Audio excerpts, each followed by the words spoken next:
Everything can be taken from a man but one thing, the last of the human freedoms: to choose one's attitude in any given set of circumstances, to choose one's own way.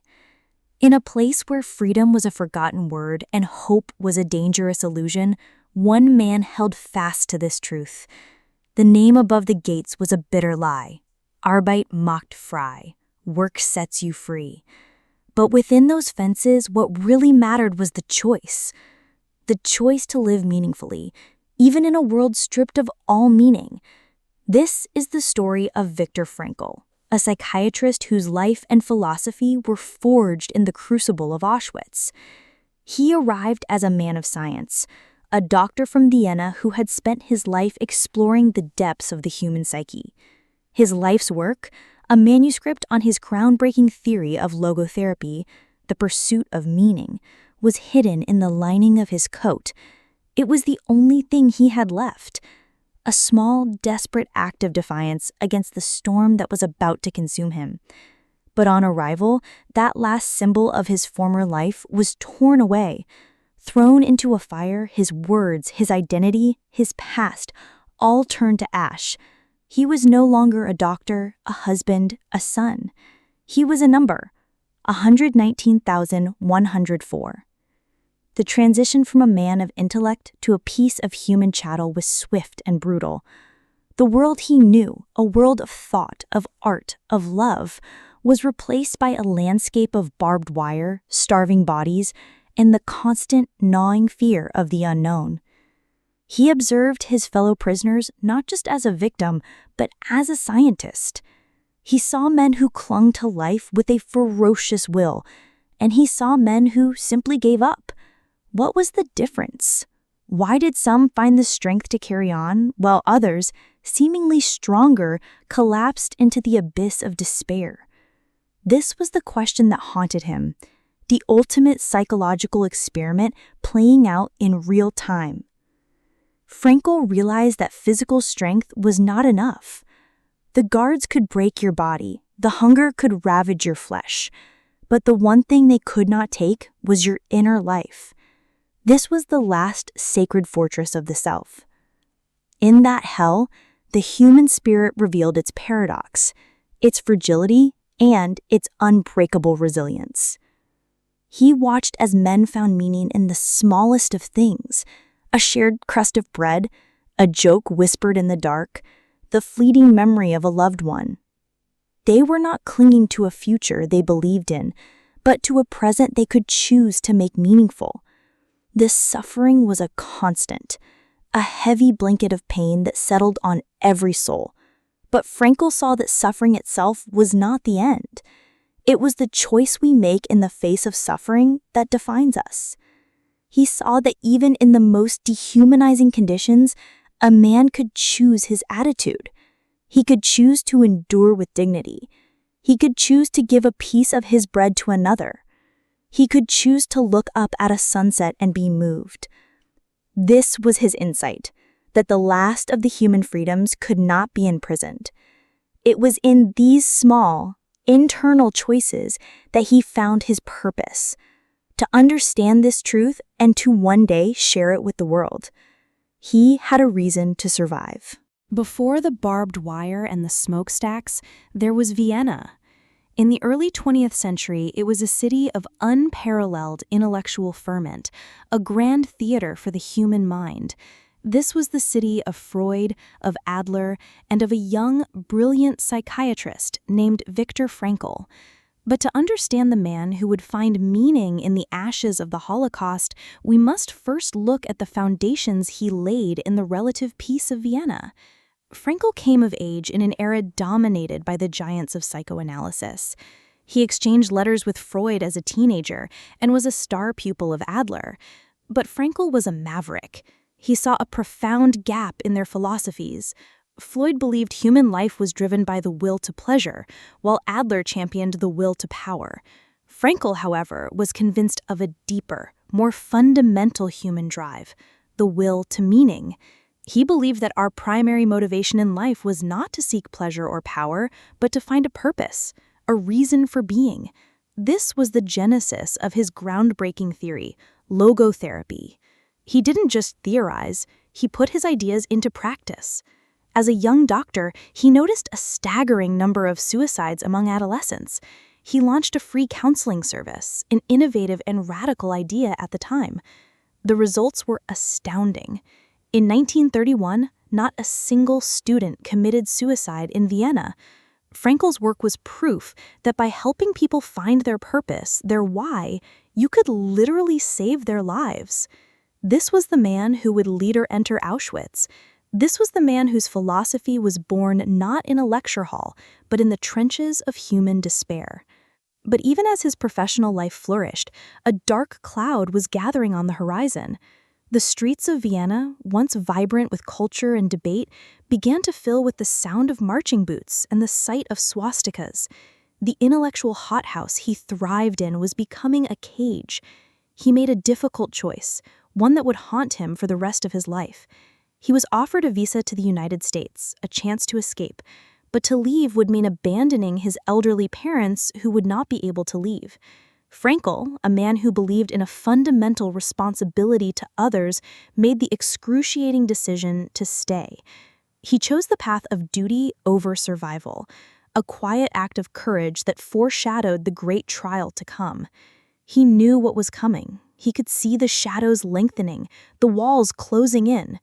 He married his love, Tilly Grosser, in a hurried ceremony, a small moment of joy in a world teetering on the brink of an abyss. He was a man with a life, a career, a love, and a purpose. But all of it was about to be put to the ultimate test. The man who had written about the will to meaning was about to have his own will and his own meaning stripped away, piece by painful piece. This was the calm before the storm, the final, desperate moments of a life defined by its intellectual and emotional richness before it was thrown into the crucible of the unspeakable. In the frozen, suffocating hell of Auschwitz, the days bled into one another, marked only by the relentless cycle of work, hunger, and despair.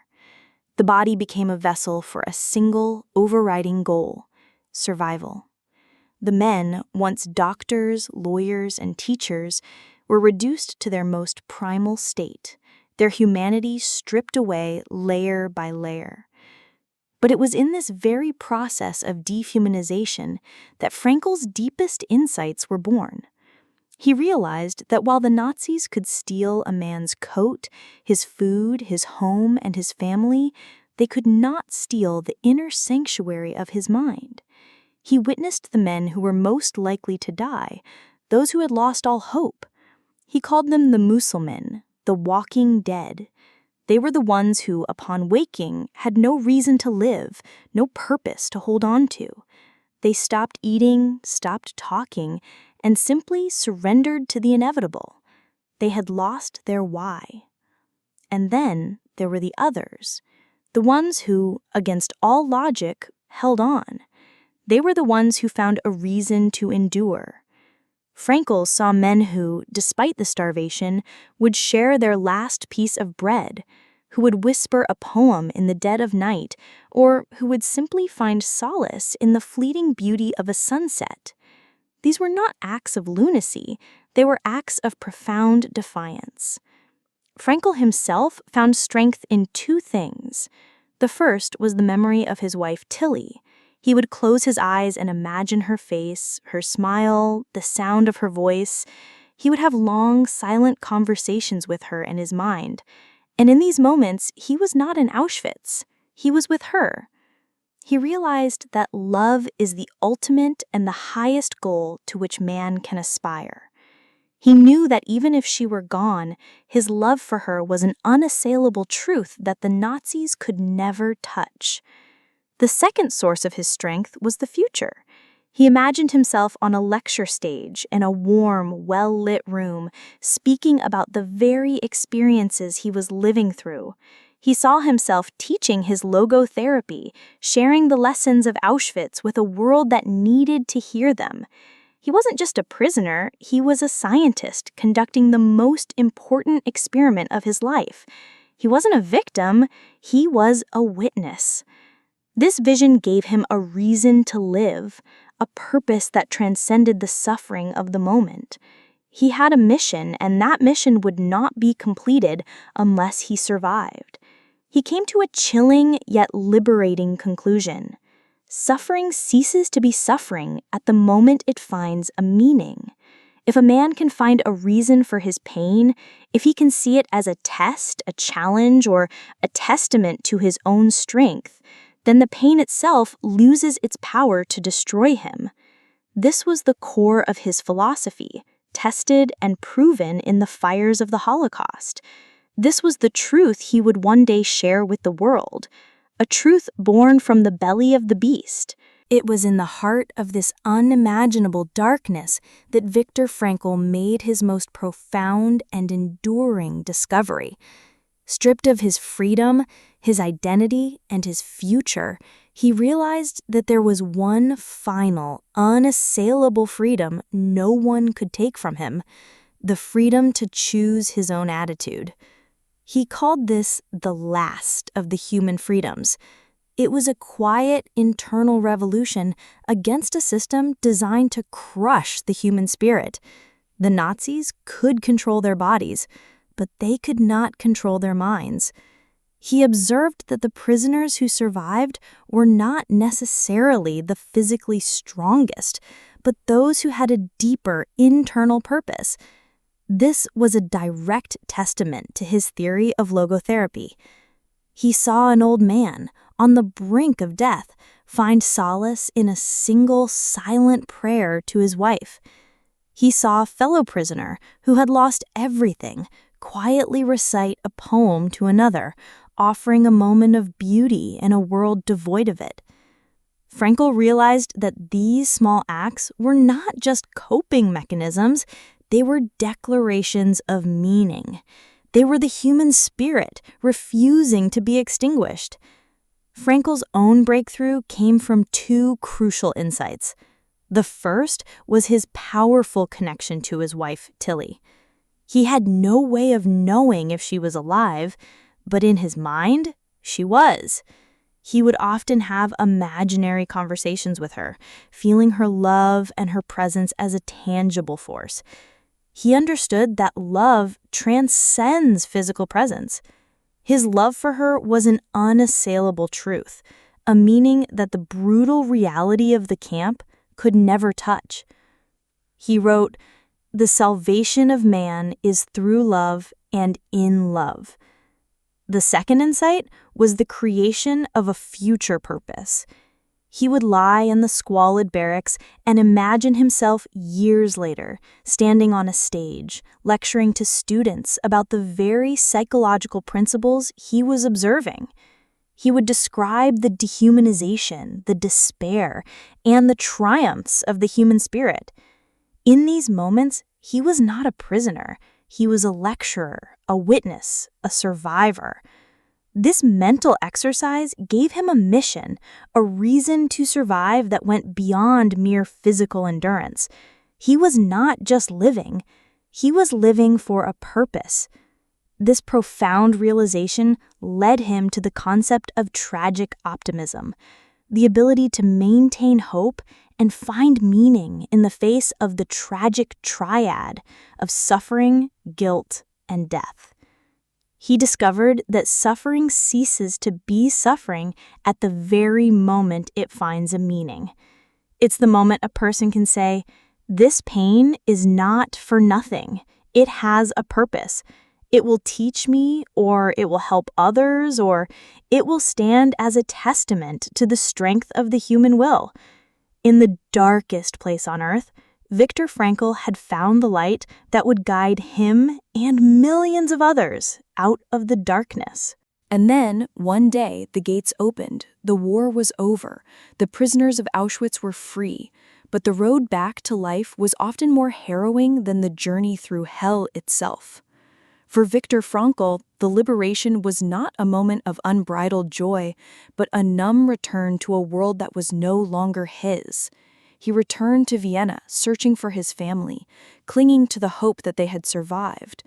But the hope was extinguished with each passing day. He learned the devastating truth. His wife, his parents, and his brother had all perished. The man whose philosophy was born in the crucible of suffering now had to live its most profound tragedy. In a state of profound grief, he did what he had to do. He sat down, and in just 9 days, he wrote his experiences and his insights into a book, Man's Search for Meaning. It was more than a memoir. It was a testament to the human spirit's ability to endure, to find purpose, and to transcend even the most unimaginable pain. The book, initially titled A Psychologist Experiences the Concentration Camp, was a raw and unfiltered look at the last great human freedom, the choice to determine one's own attitude in any given circumstance. His message was a beacon of light in the post-war world. He showed that even when everything is taken away, we still have the power to decide how we respond. He taught us that the meaning of life isn't a grand, abstract concept to be discovered, but a series of choices to be made. It can be found in a work to be completed, in a person to be loved, or in the very attitude we adopt toward our own unavoidable suffering. His philosophy, logotherapy, became a global phenomenon, helping millions find their why and, in doing so, find their way back to a meaningful existence. In a world that often feels lost and without purpose, Frankl's insights are more relevant than ever. We may not face the horrors of the concentration camps, but we all face our own struggles: grief, loss, illness, professional setbacks, and a nagging sense of emptiness. Frankl teaches us that we do not have to be victims of our circumstances. We can find purpose in our pain. We can find meaning in our everyday lives. His life was a living testament to the fact that it is not the quantity of our life that matters, but the quality, and that the ultimate choice to live meaningfully is what truly defines us. His enduring legacy is a simple yet profound truth that even in the darkest of times, the light of meaning never truly goes out.